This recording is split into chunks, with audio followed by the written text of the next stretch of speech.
In today's show, Slowing Down for Better Health, we will explore how embracing your day at a slower pace can benefit your well-being. According to the American Psychological Association, workplace stress is estimated to cost the U.S. economy more than $500 billion, and each year, 550 million workdays are lost due to stress on the job.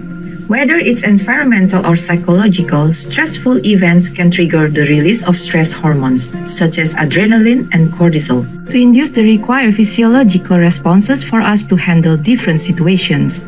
Adrenaline works to increase the heart rate, elevate blood pressure, and raise one's energy level. The primary stress hormone cortisol helps to turn down functions that are less important in an emergency situation. On the other hand, cortisol also increases the level of glucose in the bloodstream as a source of energy supply to the brain. Cortisol also affects the immune, digestive, and reproductive systems as well as growth processes. These physiological reactions together are known as the fight or flight response, which is an essential survival mechanism that allows people and mammals to quickly get themselves out of life-threatening situations. However, this well-coordinated mechanism can be detrimental to health when it remains engaged due to non-emergency situations, including work pressures, financial worries, or difficult relationships. Scientific studies have found that chronic stress can lead to health conditions, such as high blood pressure and the formation of plaque in arteries. It may also affect the brain, making anxiety, depression, and addiction more likely to occur. Other preliminary research also suggests that the risk of developing obesity increases, whether through binge eating or indirect causes such as poor sleep quality. Although stressful life events are sometimes unavoidable, there are actually a number of effective ways to prevent the fight or flight response from overriding our body's multiple systems for a prolonged period of time. Before we jump into tips for managing it, let's have a look at how this well-organized survival system works to help us better understand the rationale behind it. The stress response is triggered by visual or auditory cues. When a person sees smoke coming out of a building and hears fire truck sirens, her eyes and ears will relate the information to the amygdala, an area of the brain that processes emotions and memories associated with fear. The amygdala then interprets the visual and sound stimuli. If it recognizes the stimuli as danger, it will send a distress signal to another area called the hypothalamus. The hypothalamus, similar to a command center, is responsible for keeping the body in a balanced state either by directly controlling the autonomic nervous system or by managing hormones. The autonomic nervous system controls several important involuntary body functions, such as heartbeat, breathing, blood pressure, dilation or constriction of blood vessels, and airways in the lungs.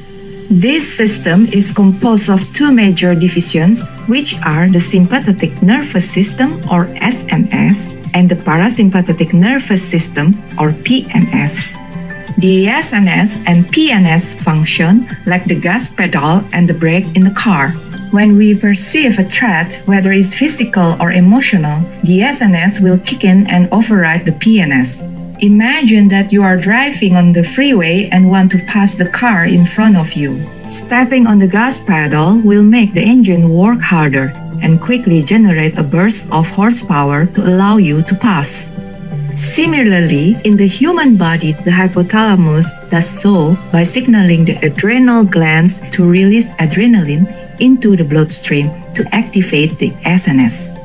This will bring about several physiological responses. The heart starts to beat faster than normal, and the blood pressure increases. As a result, it provides more blood supply to the muscles, heart, and other vital organs.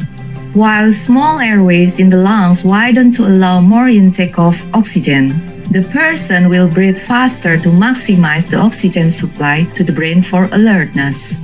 The sudden release of adrenaline is also known as the adrenaline rush, which we may hear about occurring in activities such as skydiving and bungee jumping. These are all natural responses that will give you a boost in strength and energy in a stressful situation. The network between the amygdala and hypothalamus works efficiently to engage the SNS before people even realize what's happening.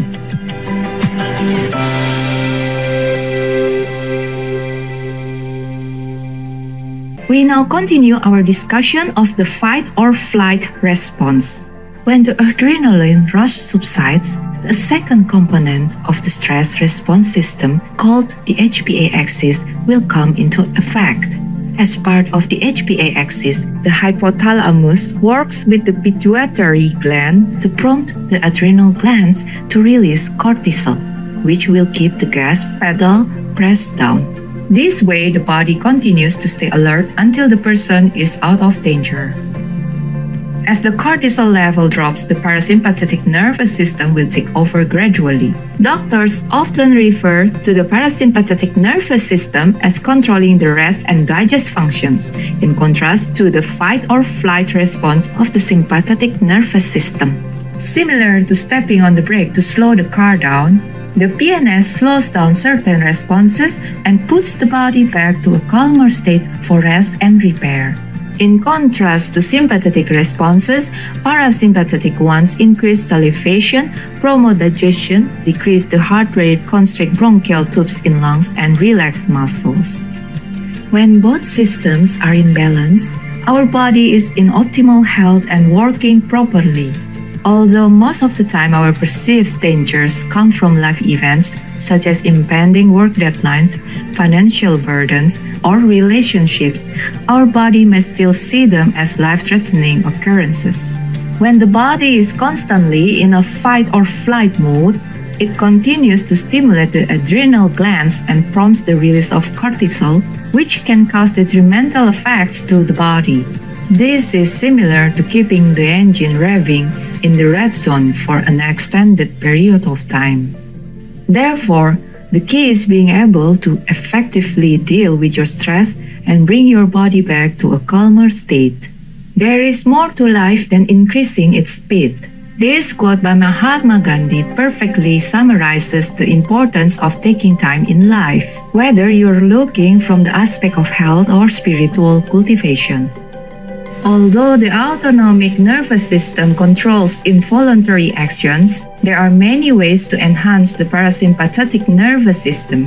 One of the simplest ways to prevent your body from constantly being in go mode is to take a step back from your work and allow yourself more time to complete a task. If you need 40 minutes to arrive at your office, give yourself extra time by going out 20 minutes earlier. This will give you more time to react to the unexpected on your way to work and give you peace of mind. In addition to giving yourself more time to complete a task, it is also helpful to reduce multitasking. Alternatively, you may try to consciously perform tasks at a slower pace. For example, whatever you're working on at the moment, do it at a pace that's 25% slower than usual. These tasks can include, but are not limited to, typing on a keyboard, cleaning your room, or running errands. These methods may sound too good to be true, but believe it or not, a slight change in your work habits work wonderfully well to slow yourself down. Other techniques, such as taking a gentle walk, whether during lunchtime or after work, are also effective ways to help your body wind down. A study has shown that brisk walking improves the sympathetic and parasympathetic balance. Researchers found that breathing deeply from the diaphragm is another effective way to activate the parasympathetic nervous system. You may lie down comfortably on a mat with a pillow under the head. Place one hand on the upper chest and the other hand on the stomach. Then breathe in slowly through the nose to draw the breath toward the stomach. You should feel that your stomach rises and pushes upward against the hand while the chest should remain still. When you exhale, tighten the abdominal muscles, and you will feel your hand on the stomach fall downwards while exhaling through your mouth with pursed lips. Repeat the process a few times to allow your body to activate the calming response. You should feel more relaxed after a few rounds of deep breathing. However, if you are dealing with chronic stress, you may want to practice it several times a day to see improvements. We hope that today's show has inspired you to find peace and be stress-free in your life.